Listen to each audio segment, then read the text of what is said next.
Hello, everyone. Welcome to Facebook Live, YouTube, Kevin Olenick, uh, Spreaker.com, kevole, Soundcloud.com, kevole, and follow me, of course, on Twitter, kevole.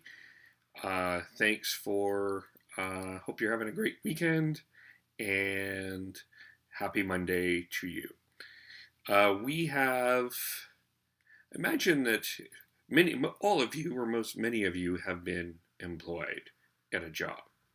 And when you start at your job, you get really excited because you put in a lot of effort to take the time to get your resume together, your cover letter together. You had a great interview. You found this as a really great opportunity, and you're like, hey, this would be a really great fit. I got a job. And get in there, you start your job, you get all excited, you want to make changes, you want to make as much of a positive impact on your job, that your new job, as much as you can. You do everything you can. You do your extra homework, you learn the training, you go through the training program, you really try to connect with people, and put in your positive game face. First year comes along, you get a really good positive review. You feel like, wow, yeah, really fitting, really enjoy this. Second year comes along, it's starting to wear a little bit on you, maybe not much, but you're still trying to keep it positive. And then third year, and as years go on, and maybe on, you feel a little bit, perhaps, tired of being at this job. You've been at this job too long. And when you get to the point, and some say that point is between the 5 and 10 year mark, depends on the person, it feels like it's time for you to make another decision, to change your job. Maybe stay in the same career but move on to your job, a different company, or make a career change, something like that.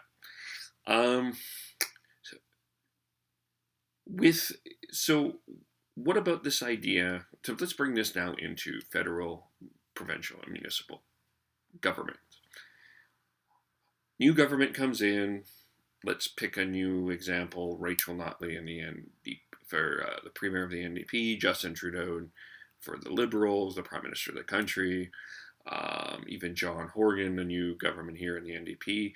They start off and they do a bunch of stuff, whether you like it or not. Whatever it is, they do a bunch of stuff. They make some really positive changes. They come out of the gates flying.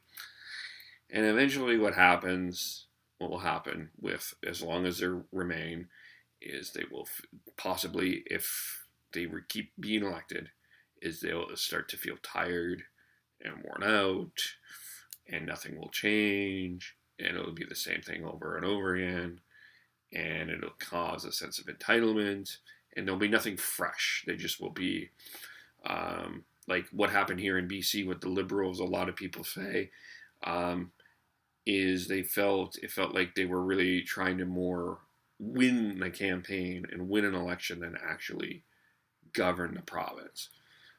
In Alberta, of course, we had the 44 years of conservative leadership, and a lot of people said that felt the same. It felt like a sense of entitlement, a sense of obligation, that they ended up in there being just more to win than it is to actually govern.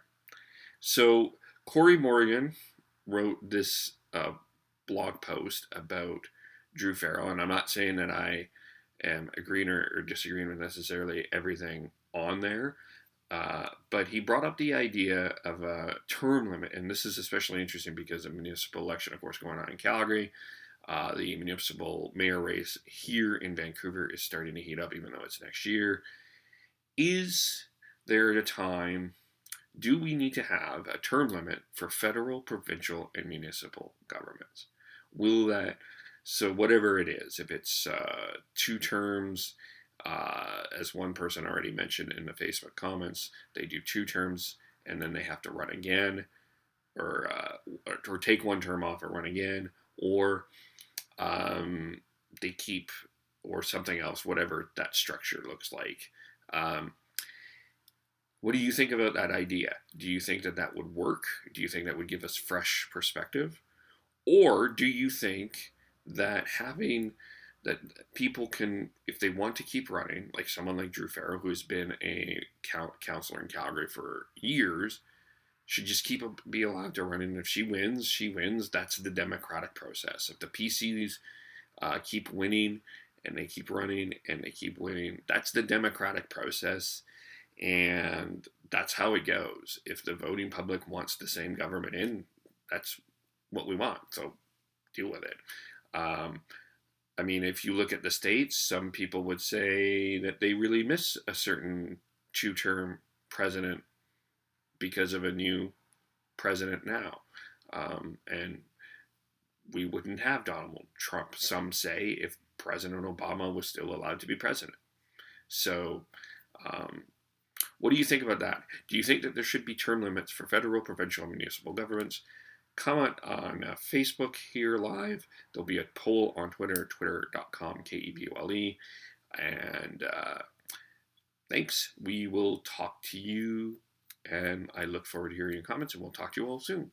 Bye for now.